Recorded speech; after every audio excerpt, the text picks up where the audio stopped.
This is an info session with myself. My name is Dr. Demicha Rankin. I am the Associate Dean for Admissions, and I'm very excited to host this informational session about our College of Medicine. I am joined by the Director of Admissions, Ms. Julie Brim, and then one of our hosts behind the scenes will be Ms. Nicole Thomas. So welcome. This session will be recorded. And you are welcome to turn your video on if you'd like it, but please do not feel obligated to do so. But when you are speaking, if you could please turn your camera on, that would be very helpful. In addition, please be sure to keep your microphone muted throughout the presentation while we are speaking. The mute button is on the bottom left corner with the microphone icon in case anyone is unfamiliar with that. This will be a presentation followed by the opportunity for questions and answers at the end of this presentation. We have allotted until 1 p.m.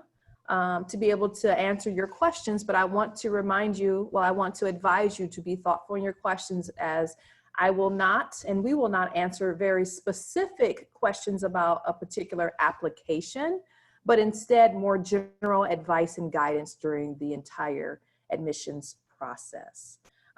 Very pleased that you are here. If you have questions with the presentation, please feel free to type those in the chat box, and Nicole will facilitate getting those questions answered. And again, just to be respectful of everyone, we cannot answer specific questions regarding your application, but I can speak more broadly and more generally about the entire process. So I guess I'll start with a little information about myself. Like I said, my name is Dr. Demicha Rankin. I am the Associate Dean for Admissions. I am a tried and true Buckeye, and I have completed all of my training at The Ohio State University College of Medicine. And so I'm very proud of this institution. And I am an anesthesiologist by training, and I'm originally from Toledo, Ohio. Next slide, please.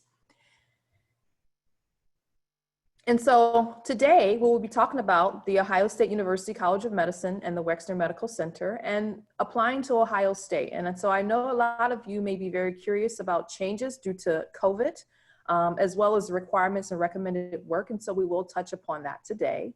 In addition, how to improve your application is always a question that I get from applicants that are considering application to medical school. And we'll touch a little bit on personal statement, letters of recommendations, and we'll also review some common pitfalls and what to avoid as you guys are preparing for application into medical school. And then, like I said, at the end, we will have a question and answer session. Next slide, please. So we want to start off by showing you what our students have to say. Growing up in a small Appalachian town in Byesville, Ohio,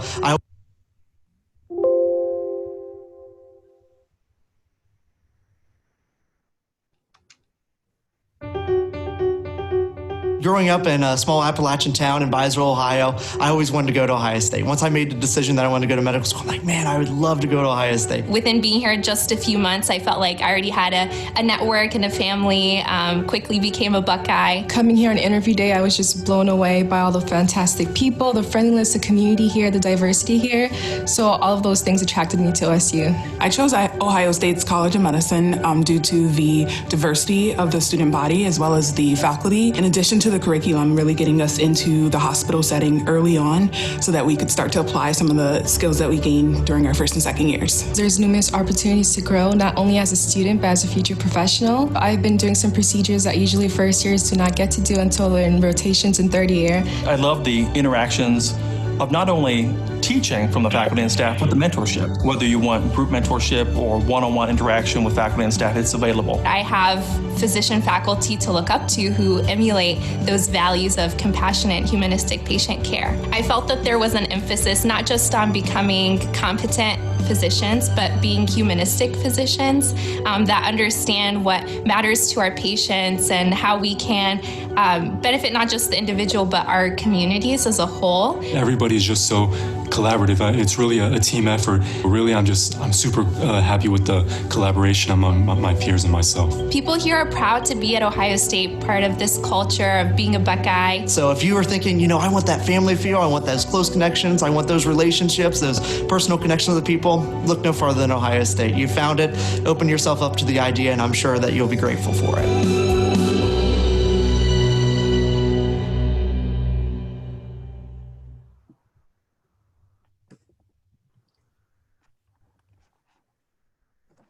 And so I definitely encourage you to check out our website even after this, and there's lots of videos there on why to choose Ohio State. And I think even as a longtime Buckeye, I think it is important for you to understand what our mission is. And so our mission at The Ohio State University is that we want to recruit highly qualified, diverse students that are driven to become empathetic, compassionate, and champions of medicine. And then that is even more of a demand given our current climate. And so we want to empower you to envision the difference that you can make while advancing innovations and solving unrelenting medical and healthcare challenges. And so this starts with the undergraduate education. Next slide, please. As well as those experiences that you have. And so just to celebrate and to applaud some of our accomplishments, we have over 1,500 physicians on staff. We have a very diverse and broad residency and fellowship training. Any type of specialty that you're looking for, we have it. Everything from orthopedics, gynecology, obviously anesthesiology, as well as primary care, and we serve as leaders in those areas. There are over 23,000 staff members, and OSU, our medical center, has been designated as a magnet hospital, which is a very prestigious recognition. We are one of few colleges across the country to have 7 health sciences colleges on a single campus. And so as a medical student here, you have an opportunity to gain exposure to our dentistry and collaboration there department, as well as ophthalmology department and all the other health sciences and physical therapy and nursing, all on one campus, which ensures that there's a whole host of resources available for you as a student. In addition, Ohio State, we've been doing this for a little while, and we have over 30,000 College of Medicine alumni that serve as a sophisticated network of resources, not only for our students, as well as for our residents and faculty and fellows, and an ability to collaborate. And it's very difficult to go somewhere without finding a Buckeye. Next slide, please. Currently, out of 157 medical schools, the Ohio State University College of Medicine is ranked number 34. This is a prestigious accomplishment, just the fact that we're ranked in the top 30s. In addition, out of public medical schools, we're currently ranked number 14 out of 87 public medical schools. And this is according to the US News and World Report, which completes these ratings annually. There's a lot of information that goes into these rankings. And I won't get into that, only to say that here at Ohio State, we are driving innovation. We are striving to see how can we serve as leaders in healthcare and in medicine. Next slide, please.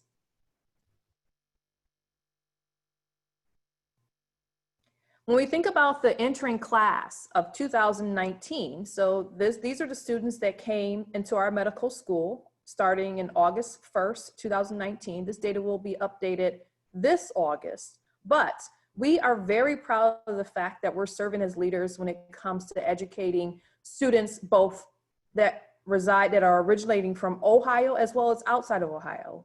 We tend to have, we are very friendly to out-of-state students. We value diversity, and one way to have that diversity is geography. So 54% of the class were from the state of Ohio itself, while 46% came from outside of Ohio. Each year we accept a little over 200 students into each class, and last year's class had 55% women, 45% men, and 24% of the students were deemed as underrepresented in medicine. The average GPA was 3.79, and the average MCAT score for that class was a 514. And I know that a lot of you may rest on that number of 514, but I want to point out that that is an average. And so we stand very committed behind the fact that we look for more than just metrics, and our students are more than just a 3-digit number. And we'll touch on that here shortly. Next slide, please. So the programs that we offer, degree granting programs, obviously the MD is the medical doctorate. And along with that, at our institution, you have an ability to pursue combined degrees. And so that can actually be MD, MPH, MD, MBA. So every combined degree that you could think of is available here. And you don't have to declare that as a degree that you want to pursue, meaning the combined degrees is something that you can add on once you're accepted as a medical student. We also have a 3-year primary care track, which we are very proud of this. This is an innovative curriculum for individuals that are interested in family medicine. You can apply specifically to our 3-year primary care track program. And so that means that you complete medical school in 3 years. You do have scholarship awarded to you, and you are conditionally accepted into the primary care medicine residency training program. This is because we have recognized that we need more primary care physicians. And this is one way to do that, shorten medical school and then provide a fantastic family medicine residency training program. There is a specific application to that, and it is a very competitive process. So for those of you that are interested in primary care, I would encourage you to check out this program. In addition, we have a medical scientist training program. That is the MSTP program or the MD PhD program. And this is a 7-year program, again, where it is a very competitive program, but your pursuits of a medical degree along with pursuing research in any domain is possible through our MSTP program. Next slide, please. Diversity. We're very proud of the fact that we're serving as leaders when it comes to educating individuals that are deemed as underrepresented in medicine. 24% of our incoming class, as I mentioned earlier, and each year, US News and World Report ranks institutions based upon their goals for achieving diversity and inclusion. And so this year, very proud of the fact that we were ranked fourth in the nation for having the highest percentage of African Americans enrolled in our medical school, excluding historically Black colleges and universities. In addition, more than 50% of our class have been women for the past 6 years, and 22% of our leaders are women when you look across the health institution, our Ohio State College of Medicine and Wexner Medical Center. Very proud of that. Next slide, please.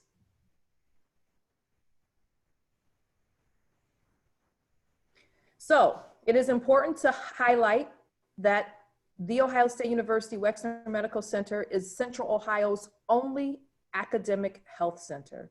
Across our 7 hospitals, not only have we served as leaders in the most recent COVID and ongoing pandemic, we have over 1,500 beds.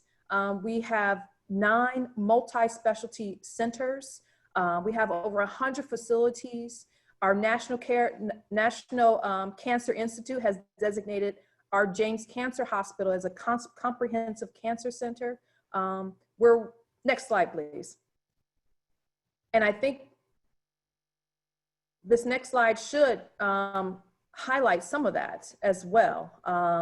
Our James Cancer Hospital is one of those 7 hospitals that we have within our system, and it is ranked the 3rd largest cancer hospital in the nation. We're very proud of this. There are over 21 floors, hospital designated for the care of patients that have cancer. Even the emergency department is so specialized that patients that have immunocompromised states are usually housed in a specific area. Obviously, we have made some pivots given social distancing, but the ability and the resources in the space to do that. We have 8 adult specialties that have been ranked nationally for their outstanding clinical care. which does include ophthalmology, ENT, neurology, cardiology, and various others. We're ranked #1 in Columbus, Ohio. We have the 3rd largest pediatric hospital and research center in the United States, also known as Nationwide Children's Hospital, is part of our complex of hospitals that our medical students rotate through and learn how to take care of pediatric patients.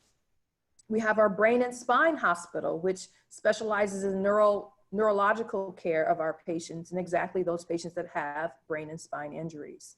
We have a community hospital, and we also have a behavioral health hospital, as well as a rehabilitation hospital for all those patients that come to our hospital as a referral or a level 1 trauma. They have the ability to receive the care here as well as rehab on our facilities. The majority of these hospitals are located on the Ohio State University's campus, for those of you that may have never been here before. And it truly is one of the largest college campuses across the country. Next slide, please.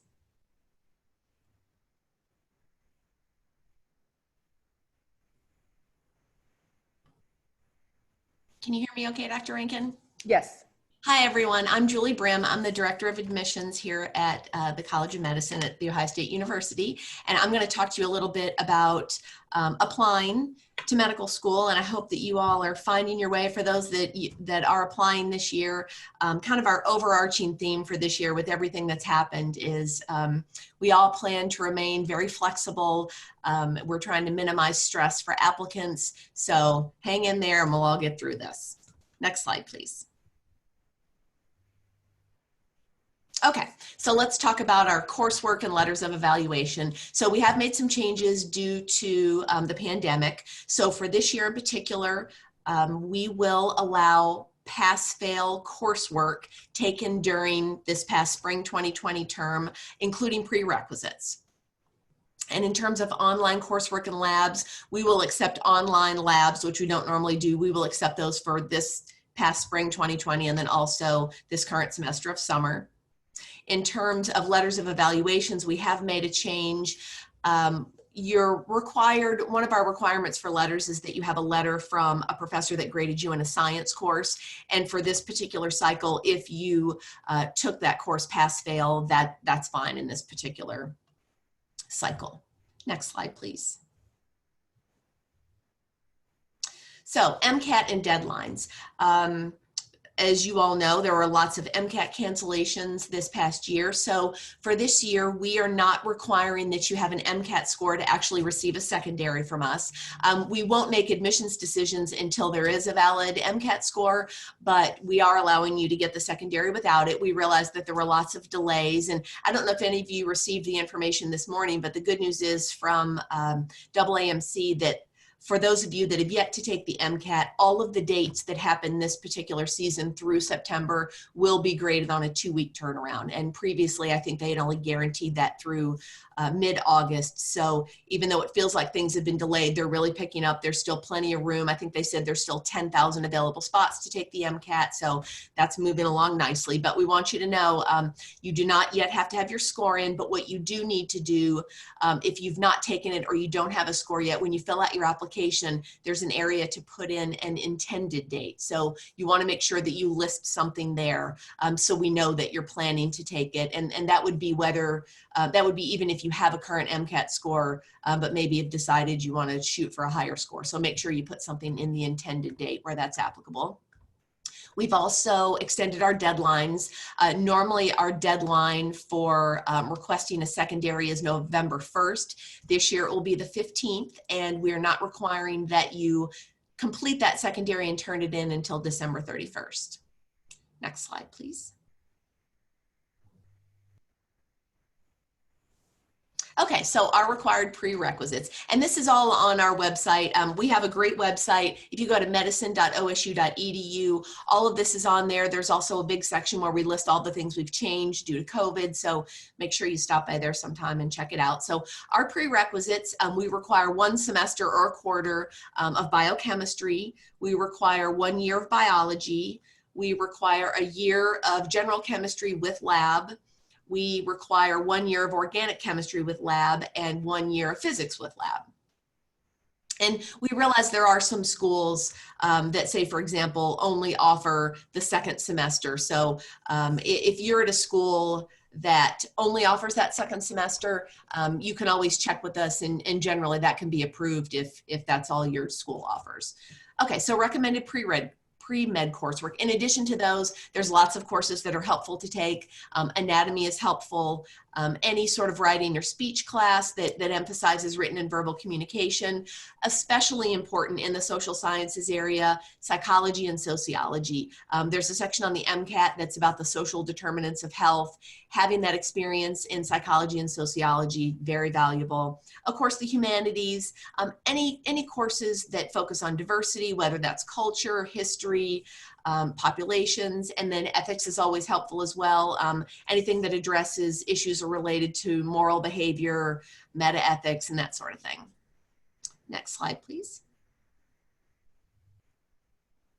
Okay, so for your primary AMCAS application, there are a few different sections. You've got your personal statement, which is your full-page essay that explains why you want to be a physician, and we'll get into more detail about that in a little bit. You have your letters of recommendation. For Ohio State's requirements, we require one letter from a science professor that graded you, and then anybody else. So we don't necessarily have a maximum, but those are the two that we require. In addition, if your school does committee letters, then just the committee letter is fine as well.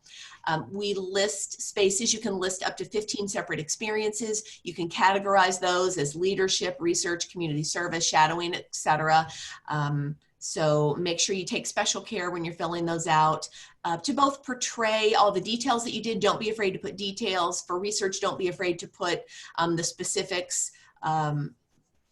So make sure you fill all that out accordingly. And then all post-secondary grades from verified transcripts will also be part of your AMCAS application. So for example, even courses that you took while you were in high school, if you took courses at the local community college, sometimes schools have those in their actual curriculum in high school, and all those will be there. If you're at a school that has grade forgiveness or freshman forgiveness, even the course that you received forgiveness on, if you received a grade in that course, that will go into your GPA for AMCAS, so be mindful of that.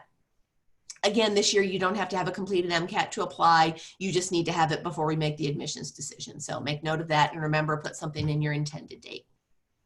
Next slide.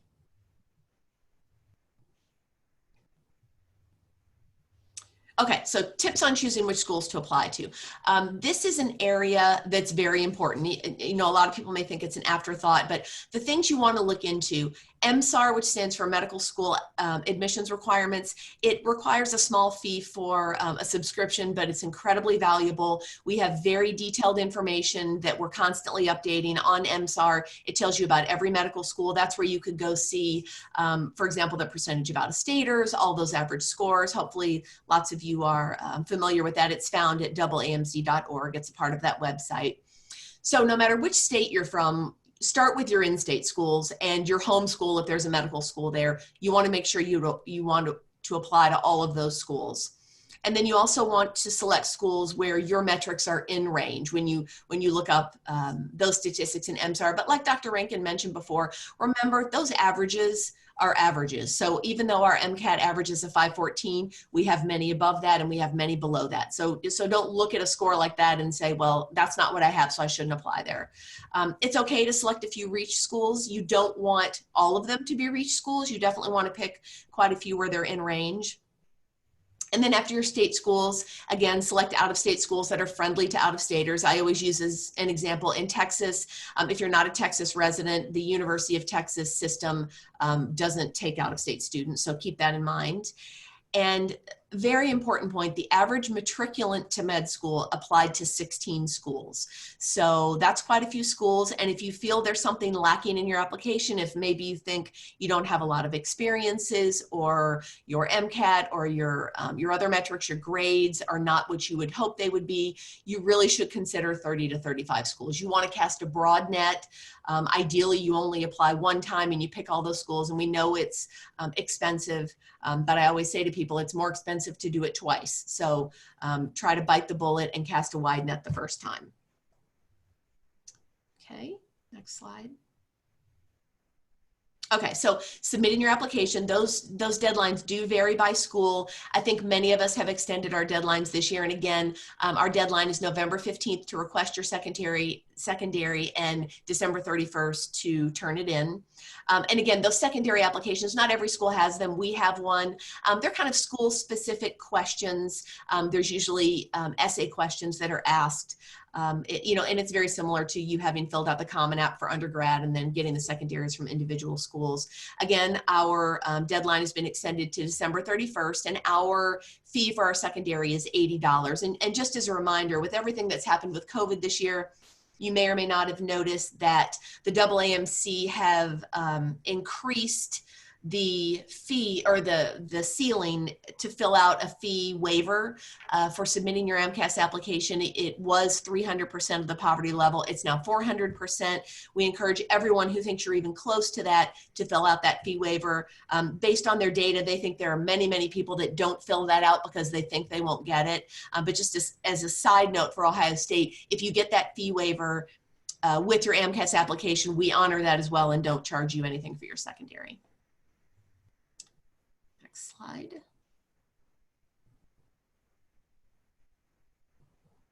Okay, so now we're going to talk a little bit about how to make your application shine. And in addition, just to piggyback off of what you just said, Julie, if you guys take a look at our website, we have actually posted the questions of our secondary questions on the questions from our secondary application, just to give you guys more time to think about them and be thoughtful. And so from an admissions perspective, again, it's already been said, we realize that these times are unlike any other. And so things that we can do to try to help you guys along the way, that's what we're here for. So let's talk a little bit about personal statement. This is actually one of my favorite areas of the application to review because it allows me and the reviewers to get a sense of who you are. It is truly our first impression of you. And so this is something that you should put time, effort, and thought into. Speaking of time, I would say allow for at least 4 weeks. It's at least 4 weeks. So that way you can write it, you can put it down, you can give it to someone to share, you'll get input. It should be intriguing, it should be thoughtful, it should illustrate and demonstrate the reasons why you want to become a physician, which usually are centered around life experiences or things that really have left an impression upon you. It should be a convincing narrative about why medical school is the next step for you. You want to make sure that you do not talk about controversial things because that can be off-putting. You want to make sure that the grammar is correct, and you want to use spell check. The other big don't that you want to avoid is having someone else write your personal statement or having a professional service write your personal statement. Also, you want to avoid plagiarizing. It is okay to use quotes or as long as proper citation is given, but it really should be well thought out and takes a lot of time and effort, quite frankly. And don't be afraid to receive honest feedback from someone you trust. Woven themes are actually very nice. A lot of times we see undergraduate students that may have been an art major that wants to go to medical school, and they beautifully weave into their personal statement aspects of art and medicine, or their pursuits of medicine, or if someone has been a collegiate athlete, or they've played soccer or tennis, because tennis is one of my favorites. Just things that they weave into the personal statement that demonstrate who you are and how your experiences have shaped your desire to pursue medicine. Next slide, please. Okay, so and another point piggybacking off of what Dr. Rankin just said, something to avoid with your personal statement is trying to throw too many items from your CV in there. Just remember, we're going to read all about your experiences in your application, so don't feel the need to talk about the 7 things you did that really aren't necessarily connected in your personal statement. We'll see it elsewhere. I think most people would rather read an enjoyable, woven story than all those other little bits and pieces. So, okay, let's talk about letters of evaluation. So again, we only require 2 of them.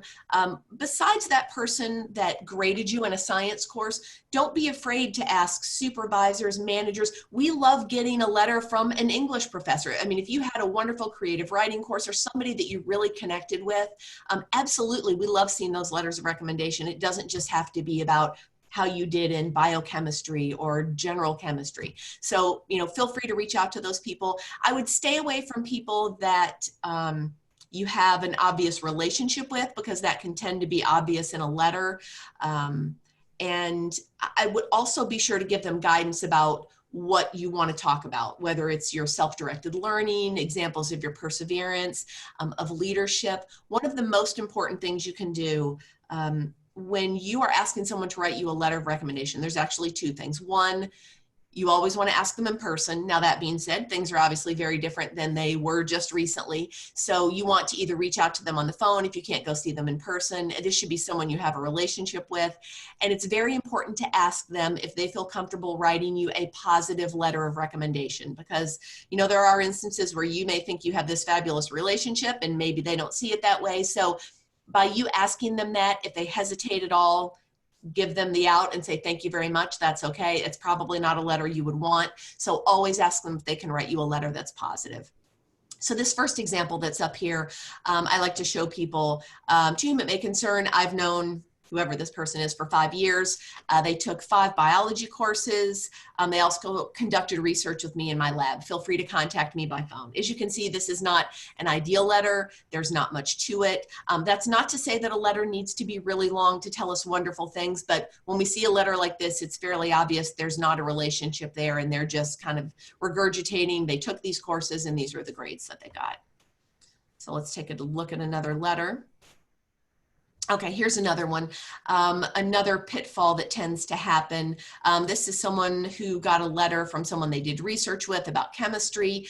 They talked about them earning an A in the course, but it was also, as you can see at the bottom, they talk about, I write over 100 letters a year. I haven't heard from them, so I'm not really sure where they stand. So you just want to make sure you're asking somebody that you have a relationship with. And we understand, for those of you that go to big schools, that's not always easy, but you really want to be mindful about who you ask.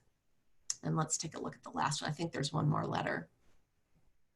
Okay, so here's one, a letter that you don't want to be about you, where they basically talk about the course they took. They received a final grade of A.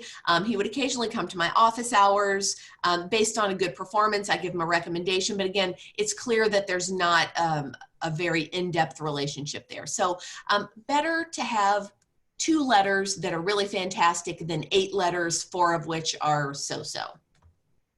Okay, next slide.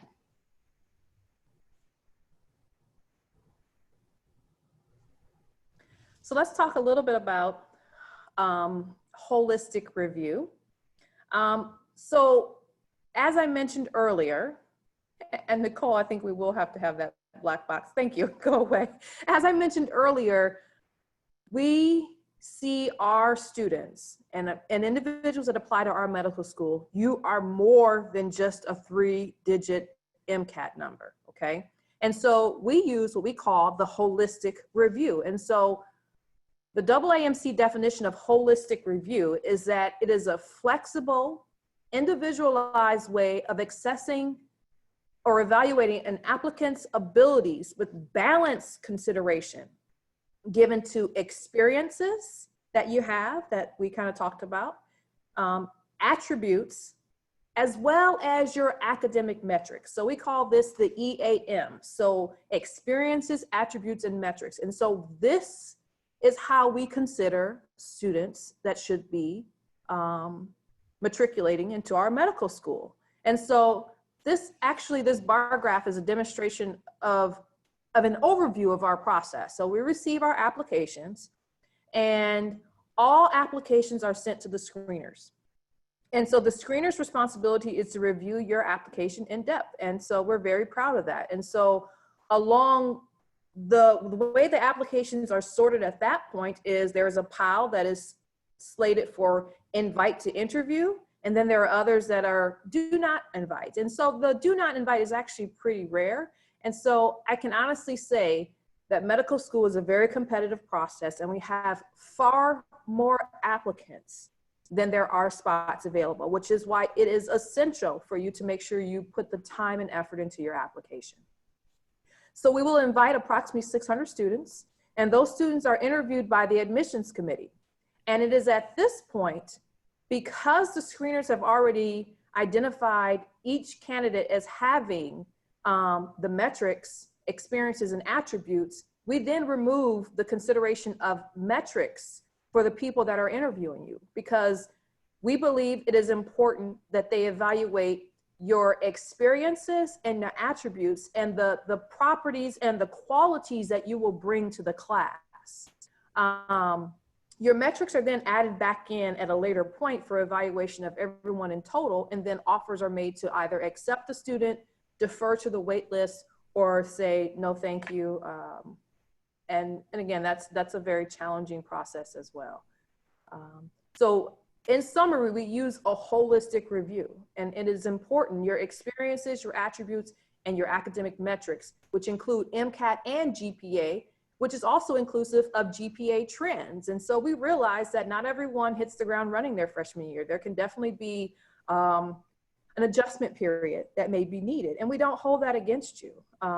And so looking at GPA trends in combination with the experiences and the attributes that you have are important for ensuring that we have a well-rounded individual that matriculates into our medical school. Next slide, please.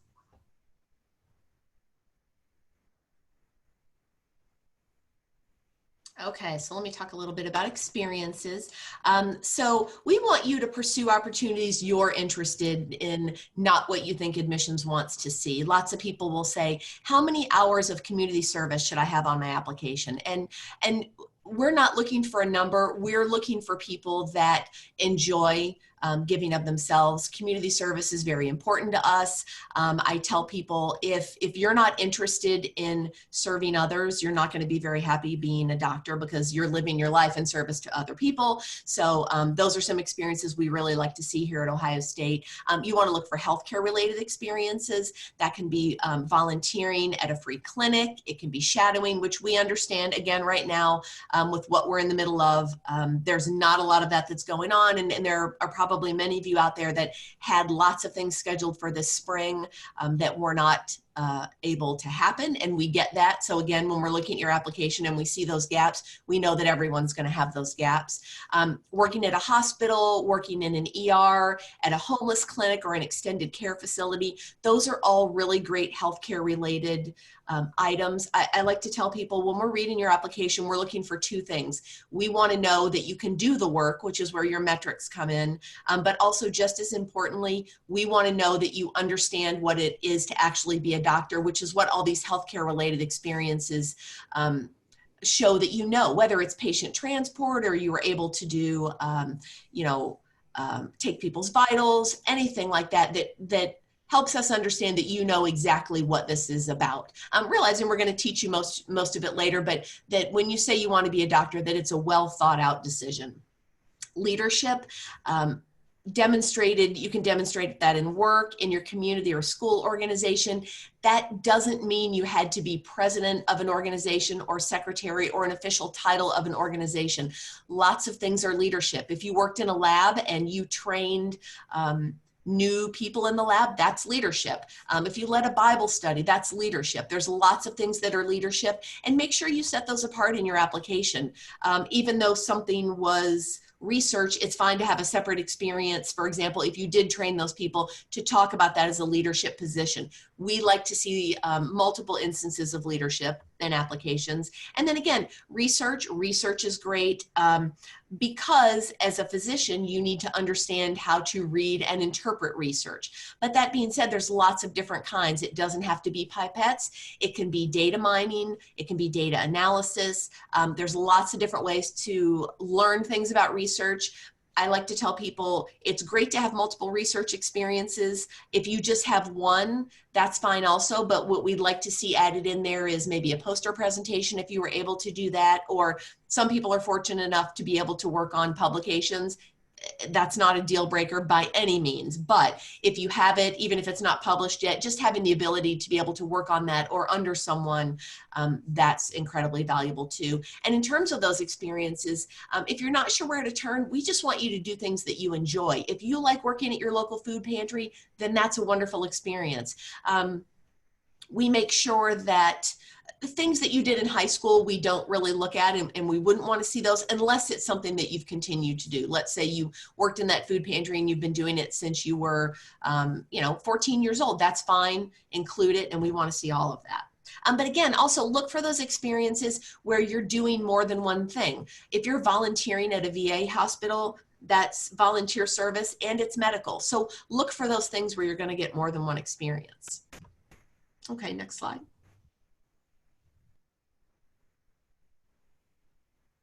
Attributes. What are we looking for in candidates? As I mentioned before, and I'll say it again, it takes more than just a number. And so having good communication skills are a requirement. A lot of people talk about anesthesiologists, since that's my specialty, and that, oh, you just put people to sleep. Actually, communication is actually very, very much important as an anesthesiologist, because I meet my patients on the day of surgery. And so I have to be able to establish a very good rapport in a very short period of time for probably the most scariest thing this person is going through in their life. And so communication skills is very important. Collegiality is very important. When you come in as a class of students, you guys will be forming relationships that will be lifelong and career long. And so it is very important to have a collegial spirit. We want to definitely look for that ability to be resilient, resilient and persistent, because med school is challenging. You have a lot of information that you have to acquire over a short period of time, and you're not just acquiring it just to pass a test, because the things that you're learning are in preparation for your career as a physician. So it is truly a marathon and not a sprint. No one gets out and runs a marathon on the first attempt. You have to train for that. And that's exactly what medical school is.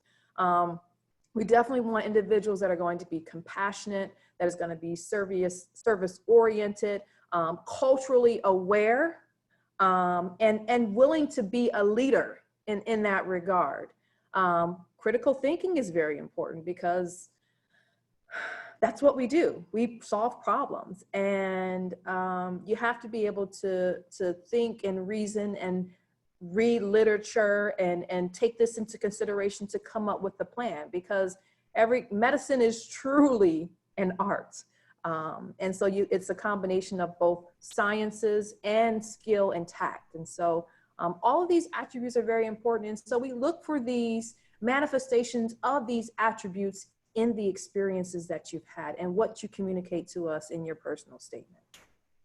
Next slide, please. Okay, so metrics. We have talked about this, but when we say this, we're not just kidding around. Truly, metrics are important, but metrics are only a third of our review process. Those experiences and those attributes are just as important. But in terms of GPA, everything counts, like I mentioned before, even if you had a freshman forgiveness or a class you took in high school. Now, that being said, we look and see when these classes were taken, so that's not a deal breaker. But keep in mind that how well you do in your other courses outside of the hard sciences, that's also important. You have two different GPAs when you apply to medical school. The second one is what's called your BCPM, or your science GPA. That stands for biology, chemistry, physics, and math. And if you're trying to calculate that before you filled out your application, it can be a little tricky, but it is truly biology, chemistry, physics, math. So, a nutrition science course, that's not it. It's just those 4 areas. And in terms of your MCAT, preparation is key. You only want to take the MCAT one time. It's not like the ACT or the SAT before you went to undergrad. Every time you take the MCAT, that is reported everywhere. So I would never want to hear someone say, well, I'm just going to take it once to see how I do. Please don't do that, because that score will stay with you forever, and schools will see that. So preparation is key, like I mentioned. If you're getting ready for the MCAT right now, keep testing yourself along the way. And if you don't see that score continuing to climb, be honest with yourself about how you're going about preparing. Maybe you're not doing what's best for your learning style. It's not necessary to take a really expensive prep course. There's all sorts of things on Khan Academy. There's all sorts of books, you know, you can share with friends. Lots of people will use books that their friends before them that have gotten into medical school do that. So there's lots of economical ways to do it. So don't feel like you have to spend a lot of money. Also be real flexible. Like I said, when you're looking at how you're preparing, be prepared to change course if you don't see that score continuing to go up. If you have to stop and have that moment and say, okay, what I'm doing is not working, I need to try another way, be prepared to be flexible. And when it comes time, let's say you're preparing to take the MCAT and it's a week away and you realize you're not ready, don't be afraid to stop, hit pause, and reschedule. We'd rather you wait than maybe underperform. So just some things to think about. Next slide. And yeah, and even to add to that, in our current state, the AAMC has waived fees when it comes to rescheduling. Yep. So truly make your first attempt your best attempt, period. Next slide, please. Okay, so common pitfalls. These are the biggies that I talk about with folks all the time. So not applying to enough medical schools. Like I mentioned earlier, we know it's very expensive to apply to medical school, but it's less expensive than doing it twice. So you're better off, like I said, the average matriculant does 16. If you feel your application is a little bit weaker, make that 30 to 35. Not applying early enough. Once we get to, so the application opens at the end of May. Well, it opens in May. You can hit submit towards the end of May. Once we get into August at Ohio State, we have 6,000 plus applications at that point. So the earlier the better, because the earlier you get in, the earlier you can be screened and get through the whole process. So if you are at a point where you're thinking, I'm just going to apply in October, if you can't apply until then, it's best to maybe think about waiting, because coming in that close to the end can be a bit of a challenge. So you want to apply as early as possible. Another big one, not seeking guidance or not following advice that was given to you. So by all means, if you have friends that have been successful, or you can talk to your academic advisors, seek out advice, like Dr. Rankin mentioned, having people read your personal statement, reading over your application for any sort of misspellings, anything like that is pretty easy to pick up, but you don't want to leave behind. And also in terms of following advice, what I hear a lot of, this kind of follows into the next one, which is reapplicants not waiting for enough time to elapse for improvement before they reapply. If we're reviewing an application and we see that someone just applied in the last cycle, the first thing we're going to look at, okay, what's changed since the last application? What have they been doing in these last 12 months? And if you don't give yourself enough time to make significant changes, then you're wasting your time. You are so much better off, and I know people tend to be in a hurry, but you're so much better off if it's going to take you time to get those experiences. Wait a year and then apply the next cycle. That gives you the whole year to gather up all of those things. Because in terms of those experiences, if let's say you're applying right now and you just got a job as a scribe in a hospital, and you will have been doing that a week, the majority of your hours are going to be projected, and we're going to see that they're going to be projected. And we'd much rather have you wait until your application is as perfect as it's going to get. We want to see you once those experiences have happened. Additionally, if someone decides that maybe a post-bac is best for them because maybe their grades weren't the best, if you're starting your post-bac that fall, don't apply that cycle, because now we're not going to see any of the grades that you're getting in your post-bac. You're better off to wait until you do the post-bac, because then, by the way, you can take the MCAT again and you'll probably do much better. And it allows us to see everything that you did. Hey, look at this 4-point that I got in my post-bac, which could then overshadow maybe not the strongest grades in undergrad. For the MCAT, taking it before you're ready, like I mentioned, if it's getting close and you don't feel ready, it's okay to put the brakes on and maybe wait and reevaluate your study plan, study longer, maybe wait a cycle. And additionally, repeating the MCAT without changing your process. If you've got a grade that you just think you can do a lot better than that, but then you study the exact same way, then you're not helping yourself. So again, be real honest and be willing to be flexible and change your process if you think that's needed. Next slide, please. So as I prepare to close this presentation and allow time for questions, I would be remiss if I did not take a moment to acknowledge that we are in a space of what I would call awakening in regards to addressing the systemic racism that exists in our country and unfortunately within our own institutions. We are inwardly examining our structure, our policies, and our practices so that we can actively and intentionally renew our organization and our environment, and to make it so that it is one that elevates our commitment to diversity, equity, inclusion, and a sense of belongingness. And so indeed, we have made some strides, but we refuse to be complacent. I refuse to be complacent. We have more work yet to do. Myself, as well as the leadership, are committed to this urgent and sustained need. And I just want to share this video with you here from our student leadership.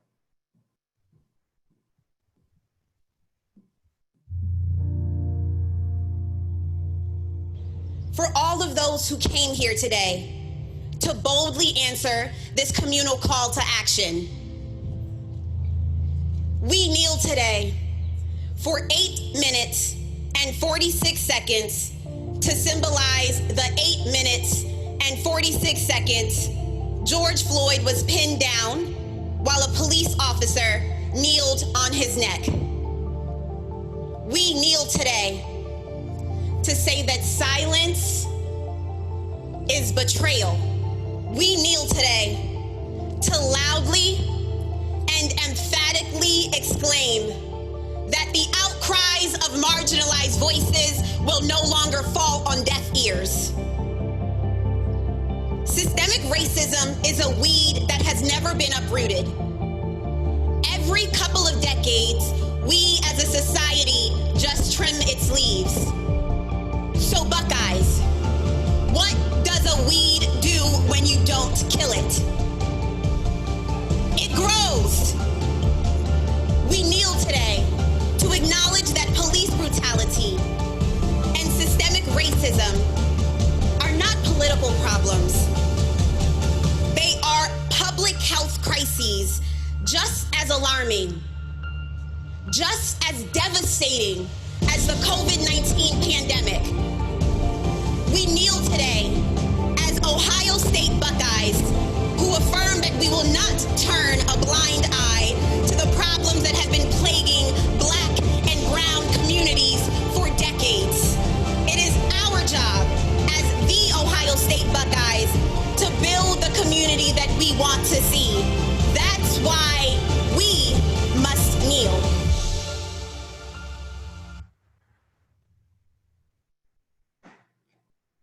Thank you, guys. I would like to end on a higher note, but this is our reality. So I will open it up now to questions. Please put them in the chat. Nicole, if you could help us with that, that would be great.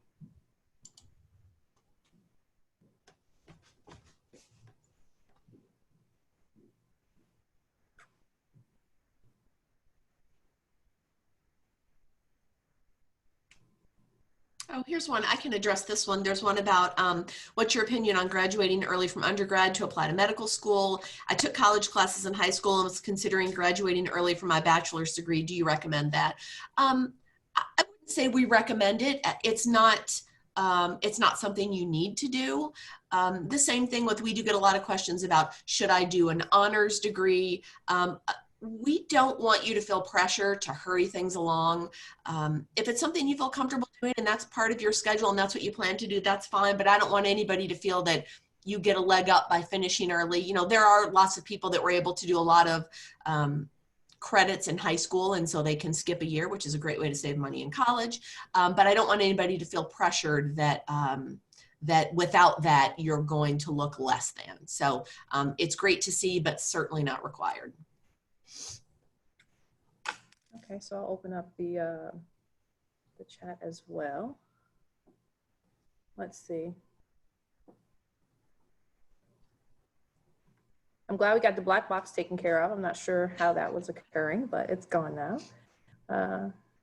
Sorry about that. Is research a requirement? School. Well, research is one of those things that we want to see.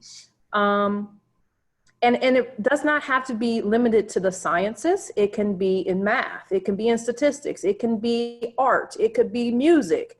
We just want to see that you're able to ask a question, figure out how to answer that question by working through the complex research process, and then come up with a solution. And if you have products or scholarly activity, that's great too. I would say the majority of our students have research in some regard, because it's that complex thinking and problem solving that we're really getting after, that you have to have that experience to prepare you for medical school. And I think we like to tell people it's not impossible to get into medical school without research, but you're definitely making it harder. I did see a quick one that was listed here, someone asking about the MD, MPH. They didn't see that it was listed.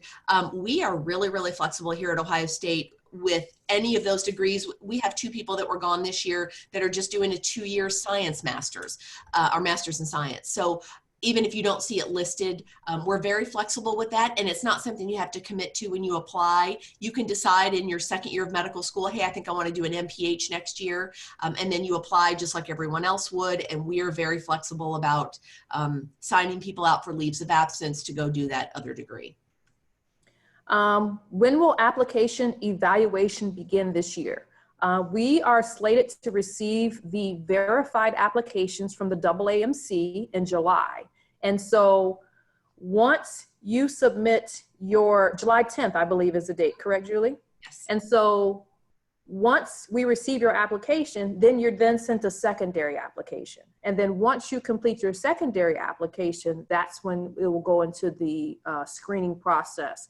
We are on a rolling admissions, meaning that we admit students after mid-October every 2 weeks, okay? And so this is why applying earlier is better, because then you go through that screening process earlier. But we are on a rolling admissions, and so that's when will begin. Thank you so much for hosting this. You guys are welcome. What do you expect interviewing to be like this year? Well, I think you guys just saved a lot of money. I could almost be a Geico commercial. Is this still being recorded? I'm sorry, I don't want to be throwing Geico around. I'm not advocating for them, but basically we will be interviewing in a virtual platform. And this decision was made because the country is in various states of social distancing.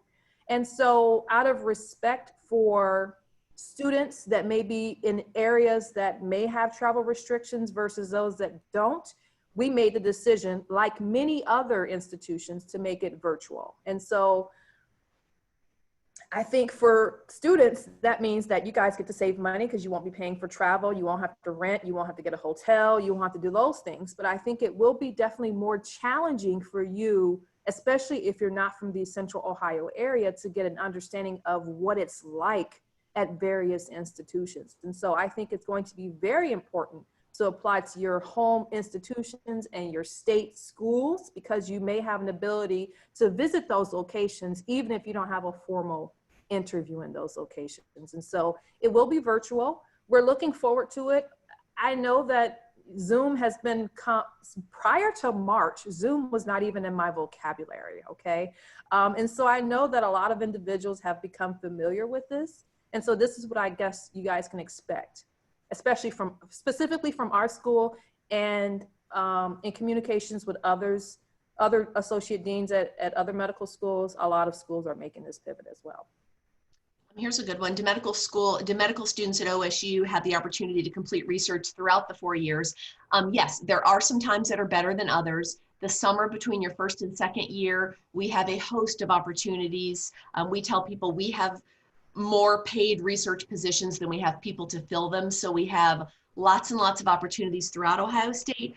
Some people try to continue their research, which can be a bit of a challenge in their third and fourth year, but we absolutely have no problem with people taking a leave of absence to do a year of just research. Last year, I think we had 7 students that were on leave of absence just to do research. So if research is your thing, that's absolutely fine. Is there a pass-fail curriculum grading? The answer is yes and no. So our curriculum is divided into several parts. And so the first part of the curriculum, which consists of Med 1 and Med 2, that is pass-fail. But when you get into the wards and when you're taking shelf exams, you do have grades and percentages for each of those rotations that you're on. And at the end of med school, when you are described in total, there is a ranking within the system, if that makes sense. So it is blended. It's not all pass fail. No.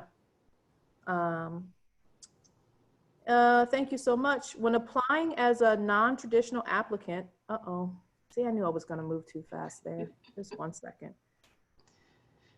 Here's a quick one I can talk about while you're looking for that. Someone mentioned that they volunteered, but then also served as a healthcare provider for members of their family. And is that a valid experience?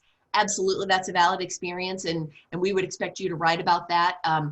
That absolutely, that's no different than working in a nursing home and taking care of someone else. So don't feel like you can't write about that just because it was an experience that was personal to your family. So absolutely. So when applying as a non-traditional applicant who has been out of school for 5 years, do you prefer to see only postgraduate work activities, or is it still appropriate to include work activities from college as well? I think you need to include everything because it kind of says what your path has been and even why you're coming to that decision right now. All of those experiences must have shaped your decision to pursue medicine at this particular point. So it is important to include all of those. Here's how does the admissions committee look at redundancies in the experience portion? For example, using those experiences for certain research positions, but also listing other publications in other spots. And I think what you're asking is, for example, if you wanted to put research as one of your experiences, if you have a publication associated with that research, it's fine to list that as a separate experience to draw attention to it. What we wouldn't want to see would be, for example, if you made Dean's List for 8 semesters, don't make that 8 experiences, make that a single experience. So yeah, it's fine to pull something out to kind of draw attention to it.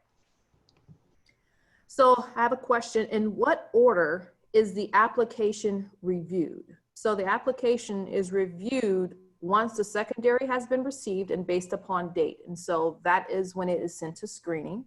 It said, I asked because I would like to know if I can refer to different experiences without explaining them in my personal statement, assuming it has already understood after having read the activities work section. Yes, so your total application will be anywhere from 28 to 42 pages, depending upon letters of recommendation. And so the screener looks at all of that information.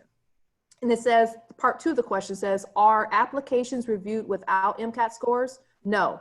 Your application initially is screened with your MCAT, is screened in total. The person that you're interviewing on your day of your interview does not know your grades and does not know your metrics, because at that point, you've already been deemed to have met the expectation in that regard. And at this point, during the actual interview, it is, are you a good fit for our institution? And are we a good fit for you? So the person that actually interviews you does not see your grades. And at the end, when you're looking, a separate committee looks at everyone that's interviewed. And then at that point, your grades are added back in, because again, that's part of who the application is, but it's not the only thing. Now, someone asked about what's new for 2021, because a lot of what we've talked about is with regards to 2020. So just to kind of recap, the changes that we're making, like Dr. Rankin mentioned before, when you hit submit on your application, it takes up to 4 weeks for your application to be verified by AMCAS. So you're kind of waiting around those 4 weeks before you start to get secondaries. Many of us have posted our secondary essays on our website. So for example, for Ohio State, you can go ahead and start writing those essays. Additionally, a lot of schools are putting an essay in there about COVID, which we have, that it's 250 words, and you can either talk about it in terms of these were the things that I was able to do because of COVID, these were the things I wasn't able to do, these were the hardships that I endured. So we just wanted to kind of give you that open area to tell us what you did or didn't do or couldn't do or what happened to you. It's completely optional, but we wanted people to have the ability to address what was going on. Some other changes, again, with regards to submitting those applications. Normally, AMCAS starts to transmit verified applications at the end of June. This year, because of all the canceled MCAT dates, they pushed that back for 2 weeks. So no school will receive any application until July 10th. And that was just a way for them to kind of let folks that maybe had their MCAT canceled catch up with everybody else and not be at an unfair advantage because of things that couldn't be controlled. Additionally, we've pushed our deadlines back. So again, November 15th for requesting secondary, December 31st for submitting it. But other than that, in addition to the fact that we won't be seeing you in person and we'll just be seeing you online, we plan for it to be business as usual. We're remaining very flexible. We hope that you will too. During the interview day process, because we're not with you in person, there's probably, no matter where you interview, there's probably going to be a technical issue here or there. Just remain flexible, be open. The schools are going to be open too. So just know that we understand. We're trying to minimize stress for all of you. It says, Julie, I'll throw this one to you. Do you accept AP credit for the 1-year biology requirement? Oh, that's a great question. I'm so glad you asked that. Okay. The deal with AP credit is this. If it's accepted by your undergrad institution and is on your undergrad transcript, we accept it. However, on your transcript, if it says AP biology, then yes, we would count that as a prerequisite. When we wouldn't take it is if it's just listed as AP 8 credits or whatever the number of credits are. So it has to be listed under a category, and then we absolutely will take it. And it says, next question I see is, what are some of the most important ways OSU sees growth for reapplicants? Well, I think Julie kind of spoke to this in terms of, if you are reapplying, be thoughtful in the time that you're doing it. Be patient with yourself. Everyone has 24 hours in a day, and it's a matter of what you do with them, and especially if you're a reapplicant. And also, I think it can be helpful to speak in your personal statement things that you've learned or things that you've changed from your perspective since the last time you applied. That can be very helpful, because sometimes if like Julie mentioned, if you, let's say for instance, someone, actually applied to medical school this current cycle that we're in, and you're on this call and well, I'm going to submit my application so it gets there by August 1st. The question is, what have you done different in the interim that demonstrates a change from your prior application? Now, albeit, as I mentioned, there are far more applicants to medical school than there are positions. But even if, you've increased your volunteering services at the homeless clinic or at the emergency department or whatever, or you've put together COVID care packages, all of those things count. And so that's something that you want to make sure that you highlight and articulate. And I'll also add too that we understand fully that shadowing and opportunities to be in a clinical environment have been limited, but there have been creative ways. Telemedicine has become very popular and very useful. And so I would encourage you guys to expand your perceptions and your ways of thinking how you can get involved clinically, because there are definitely opportunities while maintaining your own health and safety. There's another question here about pass-fail, and you touched on this a little bit earlier, Dr. Rankin. For pass-fail, The reason we do pass-fail in the first 2 years is that we have found, first of all, Ohio State is a very collegial environment. We don't want students elbowing each other out of the way to be tops in their class. We're a non-ranking institution. We have quartiles that you're placed in, but there's no first in the class, 100th in the class.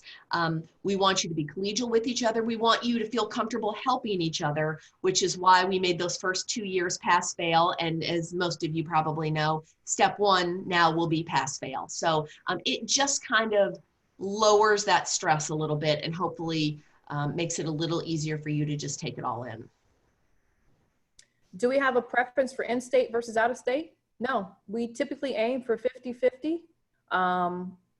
Again, that's one of those things that we talk about diversity, and we want to value diversity in geography. Initially, Ohio State was founded as a land grant institution. And so there was a time where 80% of the students were from the state of Ohio. However, we actually get a lot of students from California. We get a lot, surprisingly, because we have 4 seasons, guys. But we also get, we get a nice influx of students from other areas, and we love having those students come to our institution. They bring a different perspective of things. We teach them how to interact with snow sometimes, because some students have never seen snow before, so that's always fun. Here's a question about whether prereqs, expire. I wouldn't say they expire, but we do have a date within which you need to take the MCAT.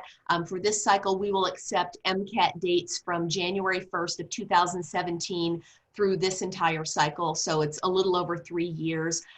For us, if you're a person that is coming late to the game, you might have had another career. That's totally fine. By the way, we don't pay attention to what age you are. It doesn't matter. We have people that apply when they're, I think we've had as early as 19, and we've had people that are 45. So that's not something that we think of in terms of positives or negatives. But that current MCAT score, that really answers all the questions about whether or not you know that material. So I wouldn't say we have an expiration date at all. Is there a separate slot for leadership experiences? I believe you have an ability to categorize your experiences on your AMCLAS application. Yes. Oh, here's a good one. How do we view 2 MCAT scores if the second score showed an improvement? I think that probably varies by person. I think we tend to look and see how far apart you took the MCAT. If someone hurries up and takes it again 3 months later, it just depends. Some people like to average them. If there's a big swing, oftentimes we'll assume either maybe you didn't prepare for it the first time or something happened and things didn't go the way you planned. So just, keep in mind that we do see all the scores, and I think it's fairly personal how each screener might tend to view those different scores. And by the way, when we talk about screeners, all of our screeners are OSU faculty members. So they're all physicians. They all have experience in this. So when I mentioned your research, it's fine to be technical. They really want to know what your research is. And speaking of screeners, because the next question is, when you are looking at applications, what makes an application stand out from the rest? And so I will speak to the fact that, having all of those, having strong representation in both your experiences, your attributes, and your metrics obviously makes you a well-rounded candidate. In addition, our screeners, which as Julie just mentioned, are all faculty members. And part of my responsibility as Dean for Admissions is to ensure that the screeners have a standardized and expected review of an applicant. They use a rubric. They receive training in regards to implicit bias and association, implicit association, and obviously we avoid any direct or obvious discrimination against any person that is applying. And so the screener training is important. Your presentation of your application that is free of grammatical errors, completed in fashion, and again, well-rounded in all of those areas. And then your personal statement, again, that is the one thing that I value. And it sets apart. It allows us to get to know who you are and why. And so I think if something that makes individuals stand out, it's truly their experiences and their motivation for wanting to be a physician. Here's a good one. If you're from Ohio but live elsewhere when applying, are you still considered an in-state applicant? Okay, a couple things to know about Ohio. First of all, we're a fairly straightforward state in terms of establishing residency. In the state of Ohio, it takes 12 months.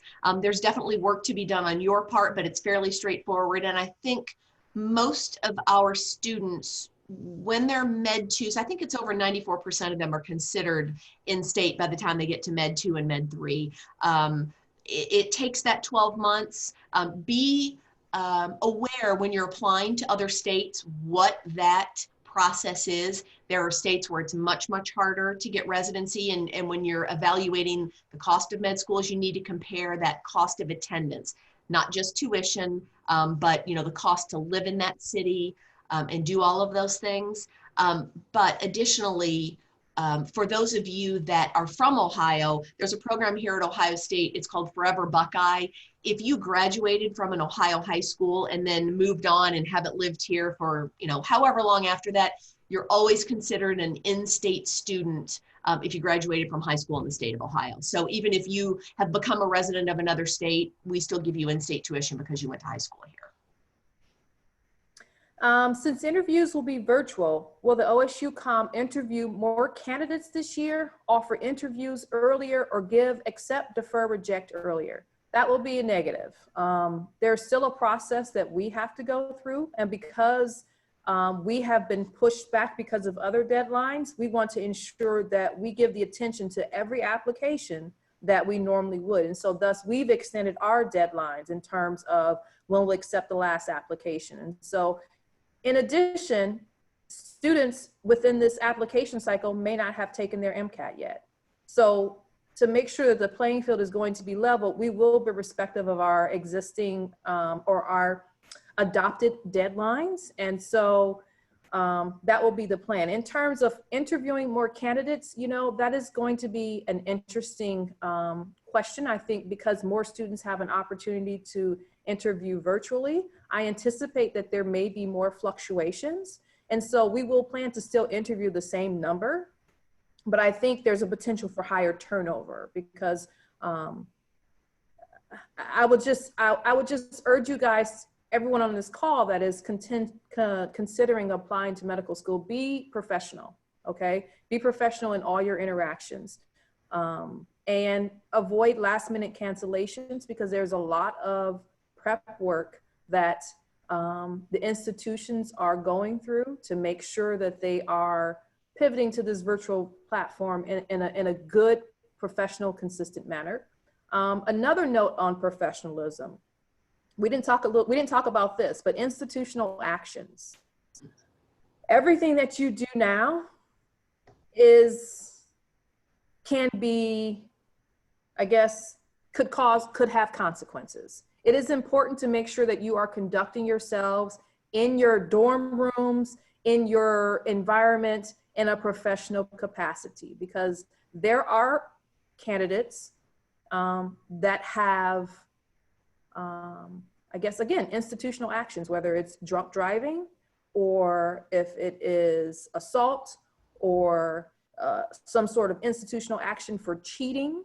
All those things show up in your application. And so it is important to conduct yourselves in a professional manner because you're training for a professional profession. Doctors are held in high regard, and there's an expectation that they've behaved as such.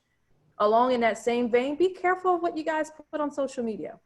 I know that is not something that I've had to regularly advise, but just be cognizant of your social presence. And I'm not saying you can't speak your mind, but just be careful in that regard. Some things that are posted can be discoverable, and you would hate to have something malicious floating out there about you. So go ahead, Julie. Well, I was going to say, and along with that, the email that you use for your application, if you have a, maybe set aside, do a separate email address. You don't want anything silly. have something professional for your email address that you put in your application. This is a really good question. Will applicants be notified early on if they do not pass the initial app screening, or will they remain unaware of their status until the end of the academic school year once all interviews are offered? Now, I can only speak to Ohio State, but I would think this is pretty standard. When you submit your application and it's been verified, so we know that's going to take 4 weeks, 4 to 6 weeks, I believe. But once you know your application is verified, those are all transmitted out to schools. If you receive a secondary, you should receive that in a fairly short amount of time, days, a couple of weeks. Some schools, we get hit with so many right at the very beginning, there's a little bit of a delay, because I think last year we got, 3,000 applications on one day, so it can take a little bit longer. But if you're not hearing something back after your application has been verified in a few weeks, you need to pay attention to that and stay on top of that. Every year we'll get a call 7 months later from someone wondering why they didn't get a secondary. That's a call you need to make way back in the beginning. However you need to do it, Excel spreadsheet, have all those deadlines somewhere where you can see them. So you're making those notes to yourself. I need to check with, XYZ University if I haven't received the secondary by this point. So definitely be proactive and stay on top of it, while also giving them time to give it to you. But if we're getting towards the end of the year and you still haven't gotten anything, you want to make sure there's not a technical issue, but chances are it could be that you didn't actually qualify for the secondary, depending on how schools qualify you. It says, I've heard that you guys like more mature students. So my advisor recommended me not to graduate early and gain more experiences in my last year. That is absolutely not true. We don't discriminate early, old, tall, short. It doesn't matter. If you feel that you are prepared and you have all of your prereqs, you've taken your MCAT, you've had the experiences that you think have convinced you that this is what I want to do, by all means. I think that is not our perspective, and that is not our recommendation. If you're ready, go for it. And if you're not, that's okay too. We don't penalize students for having gap years. It's everyone takes a different path to get to medicine, and that's okay. Here's what's the expected turnaround time for secondary applications? And I don't know if you mean that in terms of how quickly Ohio State will get it to you. I would give every school at least a week. And, for example, when you submit your application to Ohio State, we have a department called Graduate and Professional Admissions. Their system then shoots out a link to you with the secondary. Give them at least a week. But generally there's a number you can call, or you can reach out to them to say, hey, I haven't gotten my secondary. So try to be patient, but again, use the time while your application is being verified to get those essays ready, because then you can have a really fast turnaround time for your secondary, since you will have that as a little bit of an advantage this year. So use it to your advantage. What's OSU's opinion on applicants with MPH degrees? I think that's great. That's fantastic. I think that adds a different perspective. It demonstrates your ability to handle post-baccalaureate work. And so I think that's great. And so it's just part of who that particular candidate is. Here is should I apply now if I plan to take the MCAT in late August, or wait until I take it? Will this affect my secondary application? Not having an MCAT score should not keep you, don't let that stop you from applying. Don't wait, because when you submit your application, it takes 4 weeks for it to be verified. So if you wait until you get your MCAT score and then you hit submit, it's still going to take 4 weeks for your application to be verified. So that score is automatically pulled into your AMCAS application when it's reported. So don't lose those 4 weeks by waiting until you get your MCAT. Hey, Nicole, could you put our admissions email in that group chat as well? I know Julie mentioned it, but that way you guys, those of you, if you have questions, you can send it there. I would encourage you to check out our website. I think we have been very thoughtful and intentional in the information that is presented there. And then if after checking that, and there's actually videos and other resources for you guys to check out. We try to, again, be cognizant not to make the videos too long, but there's really good information on the website. Here's one about for non-traditional reapplicants or past materials such as previous personal statements considered as part of a new holistic review. No, I don't, they're not considered, but what we don't want you to do is cut and paste your previous personal statement. You know, we don't expect your journey to medicine to have changed, but please don't just cut and paste your old essays and put them in. You know, rework them, it can always be improved.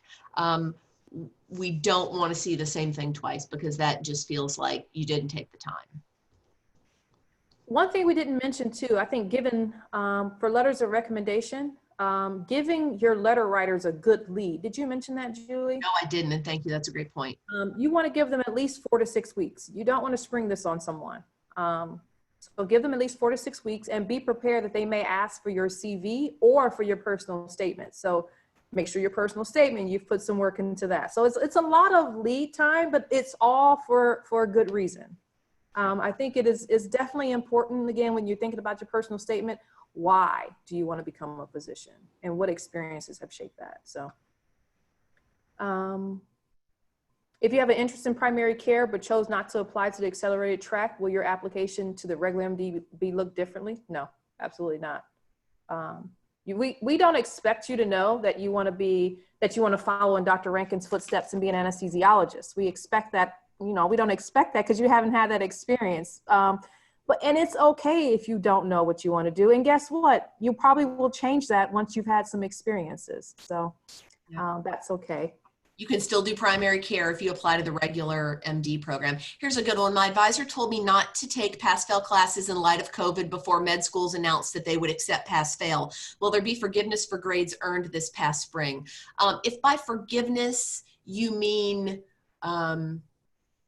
we understand what went on. We understand that when everyone was sent home, not everyone has good internet, not everyone has a laptop, not everyone lives in the United States. So if your class was held virtually, but for you, it happened at midnight because you live on the other side of the world, all of those things are taken into account. So I don't want anybody to panic because, you know, they didn't want to take the pass-fail, so they took it and it was more difficult than they anticipated. I think we are all very flexible and understand that things were not normal this spring. It says, how does OSU plan to diversify its incoming classes with more students of color? You know, that is a great question. And, you know, it's not necessarily a new mission for us to strive for recruiting highly qualified, diverse individuals. And so I know post-COVID, there's obviously, again, systemic racism exists and there's an awakening, as I mentioned, but it's not a new initiative for us. And we realize that there are healthcare disparities that exist. And like I said, for the past 6 years, our percentages of underrepresented individuals in medicine, and I realize that I'm clumping all of that and to include Pacific Islander, Native American, Latinx, all of those are considered underrepresented in medicine. And that is important because the only way we can address healthcare disparities is to make sure that we are recruiting and training a physician workforce that is going to be reflective of the communities that they serve. And so, as I mentioned, we are looking at our practices and our policies. We're very proud of the fact that, you know, we're 4th. Last year, we were 2nd. We were 2nd highest on the U.S. News and World Report for having percentages of African Americans enrolled. We only slipped 1%, but other peoples are making headway because they're catching on to what we were doing. And so we're not new at this, and we will continue our efforts. We will definitely be more intentional. And it is possible. It truly is possible to make sure that we start addressing these healthcare disparities. Diversity is so important. In the business world, we've known for years that if you assemble a team that has heterogeneous composition and compare that to a team that has homogeneous composition, that heterogeneous team comes up with much more innovative and creative ways of solving problems. So this is not new. And so as far as diversifying, I think things that as an institution that we will continue to do in addition to recruiting, but also providing that infrastructure of support, okay? Because as you change the demographics of incoming classes, the traditional status quo won't be sufficient anymore because everyone has different needs. And even today, even for this session, we had closed captioning, which that's not something I ever thought I needed to have, but we needed to make sure that if there were individuals that needed closed captioning, that was available. And so I will say that we are definitely a work in progress, and we're committed, and the time is now to act now. And we really have an opportunity to make sure that we are recruiting, retaining, supporting, and seeing through, because it's not just about getting you in the door to say that you're here for the sake of checking a diversity box. No, that's not what we're about. We're about making sure that we have an infrastructure of support. Hopefully that answers that. That was a good answer. Okay, will secondaries be sent before you receive the MCAT scores? For this particular cycle, it will. It normally is not. We normally require a valid secondary. For this year, we don't want to hold anybody up. So if your MCAT score is blank, we will still send you a secondary, but please remember, only if you have something listed in the intended date for your MCAT. We just need to see that you plan to take it. It doesn't mean you can't postpone. It doesn't mean we hold you to it, but we need to see, because in order for an admissions decision to be made, you need a valid MCAT. That has not changed. And Julie, I think you answered this question about redundancies in the experience section. I think you, okay, perfect. I'm just trying to scroll through. It's a lot of good text here, guys. Yep. Oh, here's, if we have significant updates since we've submitted the secondary, is there an email or way to update our profile for the admissions committee? We do accept update letters. You can always send that. Our inbox is medicine@osu.edu, and just put your name and your AMCAS ID in the subject line. If you're invited for an interview anywhere, definitely send them that update letter, because then the person who is interviewing you will be able to read all about your updates. So we want to see those. Now, going back to applying, we don't want you to rely on those, which is why I suggest, and we get it, you're still changing and growing after you apply, and we want you to. We want you to keep doing those things, and if you've gotten a publication, that's fantastic. Just don't rely on the letters to provide most of any given experience. If you've had no healthcare, then wait a cycle. But absolutely, you can always send us an update letter. Does OSU have a virtual medical school tour that students can use to get an idea of the atmosphere at OSU? For this year, we are providing that for students that are offered an interview. So that's what I'll say to that. Oh, does Ohio State offer any advice or support for admitted students who have families, such as a wife and kids? We have lots of medical students with spouses and children. And as a side note, in terms of residency, if you are already married and you're coming from out of state, you can actually get in-state tuition your first year. There's hoops that you have to jump through, but in that sense, it can be very helpful economically. But no, absolutely, we have many, many students that are married and or have children. So this is a question that talked about what quality or qualities do you enjoy most when it comes to OSU COM? And Julie, both you and I can answer this. And it says, Dr. Rankin, you mentioned you've been a Buckeye for quite some time. What about OSU keeps you there?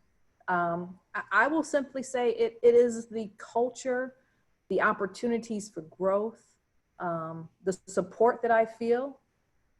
Prior to becoming the Associate Dean for Admissions, I was in charge of the anesthesiology residency program. And teaching residents is very important to me. I feel like as an anesthesiologist, no one comes to the hospital for me. Like, they just don't. Half the time, they won't even remember me. And quite frankly, that's a fantastic anesthetic if they never remember me.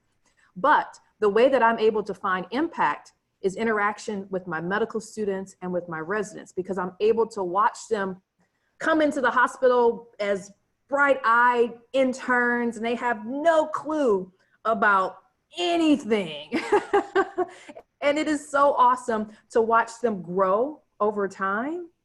And so for me, that's where my impact is. I couldn't be a private practice physician because that sense of fulfillment for me would just be absent. And so staying engaged with learners is what keeps me here, and then just watching them grow, and then the opportunities for growth that I've had in my own career.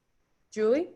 Yeah, I mean, it's the people. We're such a collegial environment.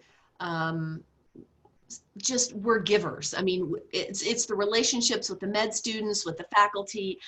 We are as advertised, and it's a warm, friendly place with a lot of support. And I think that's incredibly important, whether you're in med school or not. So really just, it's the people. And you know, that's not to say that there aren't challenges and there aren't opportunities for improvement, but being in a place that is willing to make those changes, and first of all, acknowledges them, and then willing to inject the resources to make those changes, I couldn't ask for anything else. Let's see.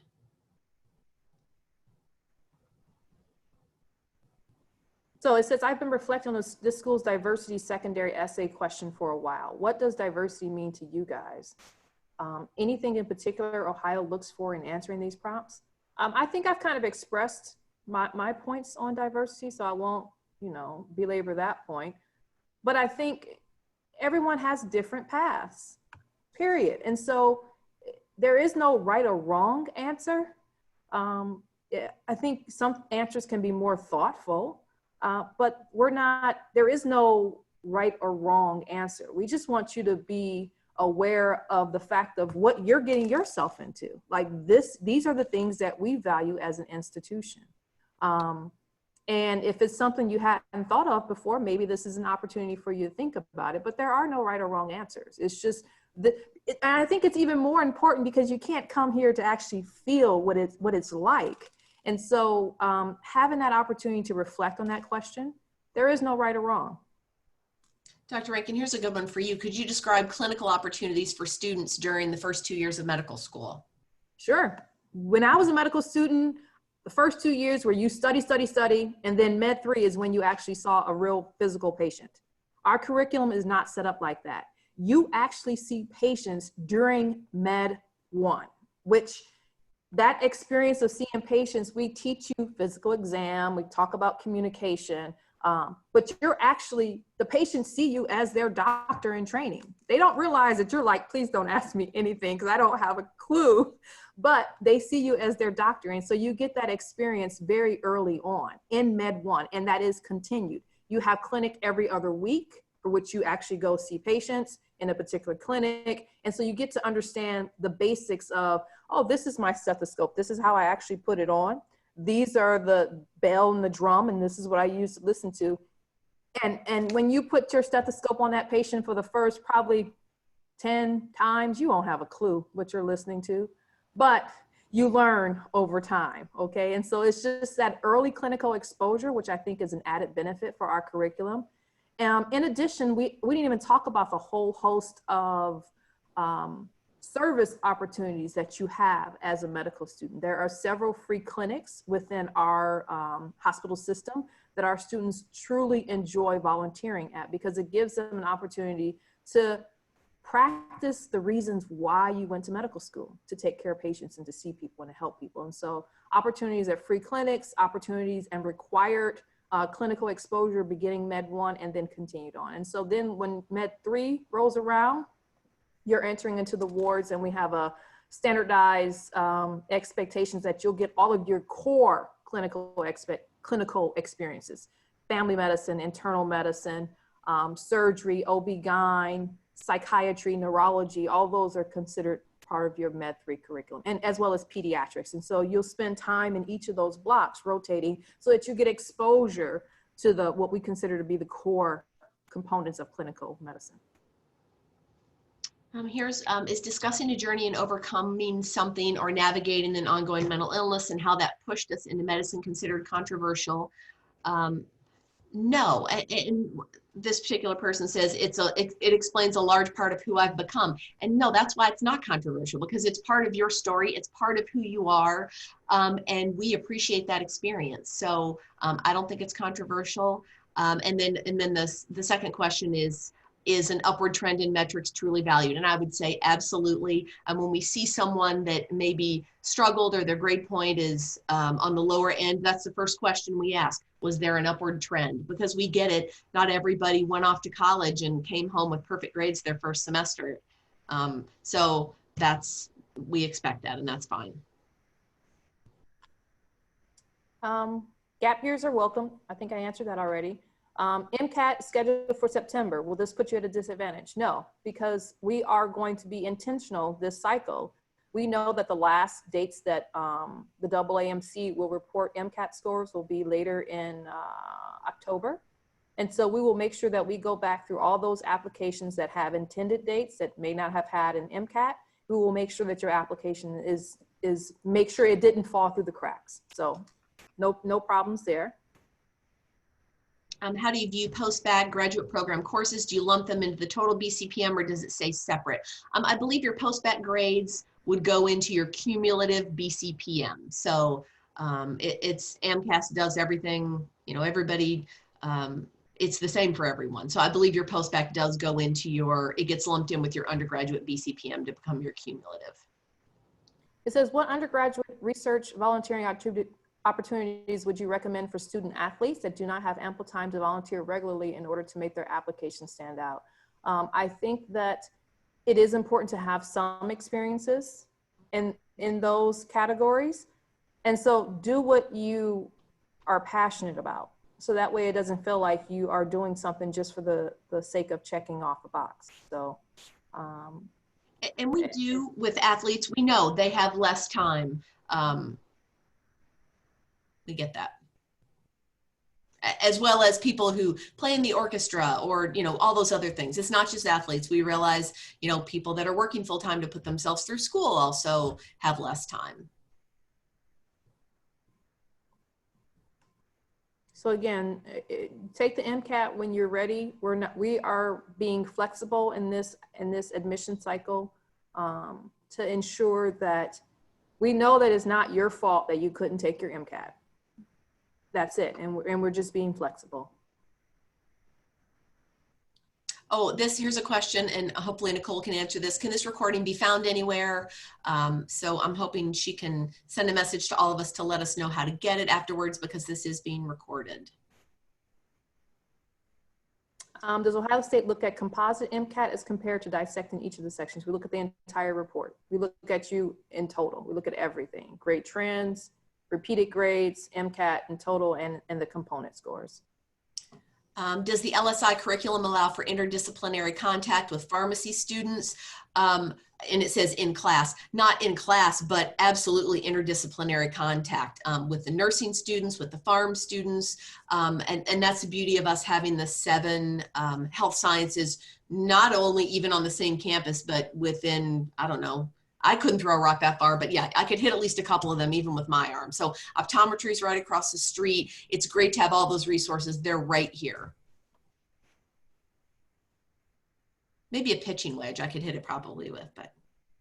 It says, does OSUCOM contact people listed on the work activities section? Sometimes we do.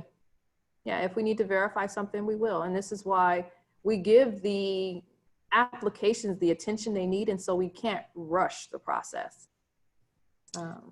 Is there a way to opt into the 3-year primary care track once we've potentially entered the regular 4-year track? No, you apply to one or the other. So if you are just applying to primary care track, you are not in with regular MD. But again, like I said, you can certainly do the regular track and still become a primary care physician.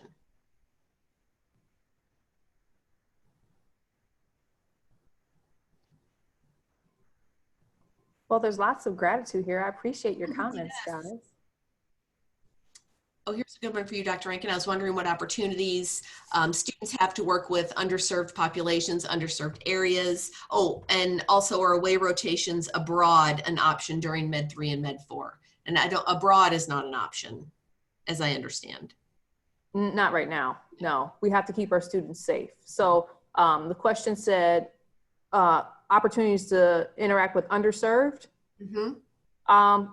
Yes, Columbus, for those of you that may or may not be familiar with Columbus, Ohio, we actually have a very large Somali population. Our city is actually very diverse. And I think part of that diversity stems from the fact that Ohio State can function as a magnet for individuals to come here, and people set up shop. And so I would say our city is pretty diverse, and the opportunities to interact with people from all walks of life is is very abundant, and it is not only limited to ethnicity or gender, but it's also related to religious affiliation, veteran status, disability status. I think we have an interpreting service here at Ohio State. So all of our patients, they come in, they need an interpreter. There were literally over 120 different languages requested from our electronic interpreting services last year. I can't even name 120 different languages. But the fact that that is something that our hospital offers for the broad types of patients that come to our institution is no small task. And so I would say we're very diverse and we're very broad. Columbus, our institution functions as a level 1 trauma center.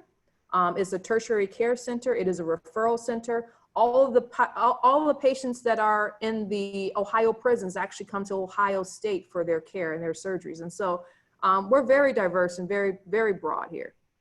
Oh, here's something I can't believe we haven't touched on yet. How's a med school adjusted to remote learning in light of COVID? We have always, or at least for a long time, allowed remote learning. Dr. Doug Danforth, who plays a large role in our first and second year curriculum, always likes to tell people we like to call it a pajama-based curriculum, because if you like to come here and sit in class, you absolutely can do that. But we also live stream our lectures, and then they're also posted. So if you like to stay up until 3 in the morning and watch your lectures and speed them up to 2 times speed, you can do that as well. So we really try to provide options for people that have lots of different learning styles. So how in-person versus remote will look in the fall kind of remains to be seen, but it's been an option here for us for a long time. The next question says, I was looking at the mission statement and secondary application and was wondering what, quote, improve people's lives through medical education means to Ohio State. Again, I think I kind of touched on that a little bit, but really using the opportunity to educate and train the next generations of physicians who are going to practice for 30 or 40 years, it is important that they fully understand our roles. Yes, you need to have the books and the physiology and anatomy. You need all of that. But an equally important component of the medical education needs to be an understanding of cultural and healthcare disparities that exist because of racism that permeates our society. Understanding cultural differences. You know, we have a lot of, I mentioned Somali women who have adjusting the expectations that everyone shouldn't just walk into the room and just pull the covers back. You shouldn't do that for any patient, but there are definitely culturally sensitive practices that we need to be aware of. And it is our job to make sure that we use medical education to train this group of doctors that, again, is going to be practicing for 30 and 40 years, that they understand our role within society. So here's a question about postbacks. What's the process by which Ohio State evaluates a formal 1-year postbac program? Specifically for this person, they will be taking a couple of their med school classes alongside some med students. And that's the thing for people who feel like they need a postbac, whether their undergrad grades weren't so great and they want to prove that they really understand the material. That is something that's kind of unique to postbac programs, which is really great. And that is sometimes taking courses alongside med students. And when I mentioned the 2 things we looked for, we want to make sure you understand what it is to be a doctor and that also you can handle the material. There's nothing that makes it more clear than you can handle the material than saying, I got an A in this course. And by the way, it was myself and med students. So that's a good thing. yes. Is clinical experience just as important as non-clinical experience? They all add well-rounded. Clinical is important to help you understand what the doctor is doing and their perspective and their workflow. The non-clinical experiences are helpful just for in terms of service and compassion and you know, just giving back. Are there opportunities to connect with current students to chat about their experiences? Absolutely, that is a great question. I know that Julie, you'll have to help me out with this one. I know that we've hosted, especially in this platform, we have definitely had more virtual things with our students. Our students are just now getting back into our Med 3 and our Med 4 are just now getting back into the clinical arena. Our Med 2s are still working, you know, a little bit with respecting social distancing. And so even this particular format was normally hosted in just one room. So I'm glad that we were able to reach so many of you today in this platform. And it is something that we can put together. I know students that will be invited for an interview will definitely have access to all of our student organizations to be able to ask questions and get a culture for it. But I have to be very careful in asking our students to make themselves available for, you know, numerous and voluminous contacts. And so we do want to have something organized and systematic, but we also need to respect our students' commitments for school. So there will be some of that, yes. And I believe on our website under Second Look Weekend within the medicine website, I think there may still be a posting in there of a virtual session with our students in terms of Second Look Weekend. Do you guys know what Second Look Weekend? Second Look Weekend is basically an event that most medical schools host after students have interviewed at their respective programs.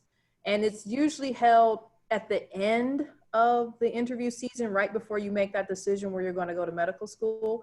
This particular year, our second look would have been in April, but obviously that got canceled. And so we were able to record our second look virtual lunches. And so that may be that's what you're referring to, right, Julie? Mm-hmm. Mm-hmm. And so technically, if we're able to have it next year and you know, the pandemic has subsided, then it technically would be a first look, you know, for our candidates, since that'll be the first time you're actually setting foot on campus in that regard. So we hope that we can do that. And we're just keeping our fingers crossed.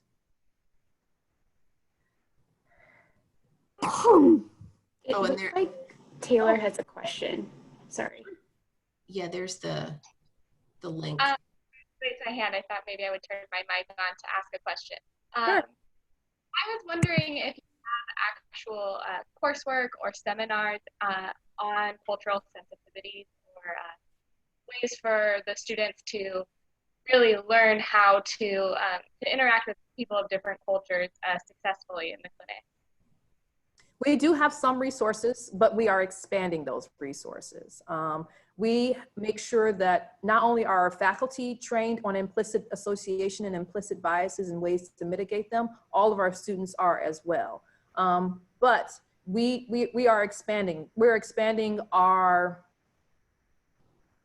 efforts to make sure that we have it more longitudinally, that is more clear. It is present longitudinally, but not every single aspect of the curriculum every single aspect of the curriculum is getting reevaluated. So there is that, it does exist currently, but we're expanding. Great, thank you so much. You're welcome.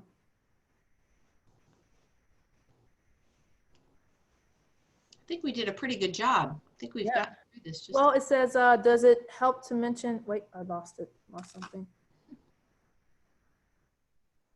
Thank you, Nicole, for sharing our virtual lunch and learns. There's a link there in the chat, guys.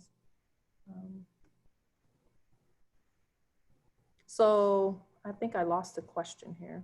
Oh, here it is. Does it help to mention interest in the MedPath program in the secondary essay? Was that it? Yes. Yes. What is the process through which applicants are referred to MedPath program? So the MedPath program is a program that is designed to help increase the number of underrepresented individuals in medicine and matriculation into medical school. And so when we receive your applications, I mentioned how they're screened. And so yes, no, outright reject. So a subcategory of the no is not directly to medical school, but could this student be a good student for the MedPath program? And so that is then sent off to the MedPath program separately. So there is not a way to apply directly to MedPath. You have to apply to medical school. What are some leadership opportunities students can become involved with during Med 1 and Med 2? There's endless. We have so many student organizations. When you come in during Med 1, we have all sorts of activities fairs to tell you about everything going on. Lots of leaders of organizations are, end of Med 1, beginning of Med 2. Once you're actually a Med 2, you can even be on the admissions committee. So we have tons and tons of leadership opportunities. Do you know of any programs at OSU hospitals that involve virtual time with patients, such as reading to kids over Zoom? If not, is there someone we can reach out and talk to about this?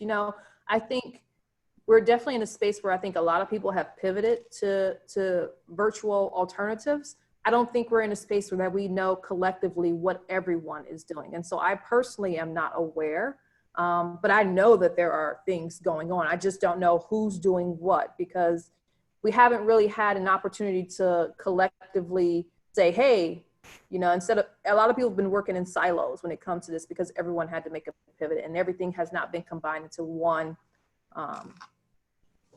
collective location. So I'm sorry, I don't know of that yet. Our active learning and team-based learning activities incorporated during the first 2 years of the curriculum. Absolutely. When Dr. Rankin mentioned what it used to be like just sitting there and listening to someone lecture for hours and hours, now what a lot of our curriculum looks like early on is you have a module that you need to review before class so that we can spend our time together on team-based learning. Let's talk about this case. Let's talk about, everybody talks about what would you do? What would you do? So definitely team-based learning is huge here. It's not just sitting there and taking it all in a lecture. So we like our time together to be very team-based. Mentorship opportunities. Yes, there are. Every medical student that comes in gets a portfolio coach. And the portfolio coach is very similar to other coaches associated with sports. They kind of like give you tips on how to refine your golf swing or your layup if it's basketball. And so they don't grade you, but they definitely provide that mentorship and function as an anchor for you as an incoming student. And so we are definitely exploring additional mentorship opportunities. But one of the things about mentorship is that, it is a two-way street. And so no one person can provide you with everything that you need. Personally have had several mentors along the way. And that is our point. We realize that the pairing process is a little bit spontaneous, and we try to identify similarities, but not every relationship is as fruitful as others, but we do believe it is important that you do have that. So yes, you are paired with a portfolio coach. What work does OSU COM do with deaf communities in and around Columbus? That is a very good question. I'm happy to follow up with resources for that. Are there available resources that address and help student mental health throughout their 4 years? Yes, we do. We have those resources. We have a counselor. We have a designated, thank you, Nicole. There's mental health resources. And actually we have a fantastic, what we call employee assistance program, which is free to all members, to all faculty and staff, and students can tap into this network as well. There's free counseling, not only for you, but also for your family members. And so we really do have a wealth of resources. Yeah, we are down to 2 minutes, guys. And so it will be a hard stop at 1 o'clock. I'm sorry, Julie, go ahead, please. I was just gonna say, in our student life group, lots of resources, both academic and mental health. We have a full-time counselor here. We also have access to psychologists. It's a really big area of support for us because we know it's, med school doesn't just happen in a vacuum. Lots of things happen along the way, so. Right, and I'll end on this final question. What does it take? It says, Dr. Rankin, you mentioned you've done all of your training in Columbus, Ohio. How have you grown from when you first started and where you are now? In other words, what does it take to make that jump for career development like you have shown throughout every trajectory? It is having confidence. It is being persistent. It is being comfortable with making mistakes and learning from those mistakes. It is a matter of feeling supported. and just having a goal in mind. And where there's a will, there's a way. You can achieve it. And I guess that's what I'll say. Just don't give up. Be forgiving of yourself. Be patient with yourself, and be realistic, and just work hard. That's it. Thank you very much, everyone. This has been a pleasure. It will be recorded. I've enjoyed answering your questions. Please apply to The Ohio State University. Don't sleep on anesthesia, and have a wonderful rest of your day and weekend, okay? Thank you, everybody. Bye. Thank you. Thank you.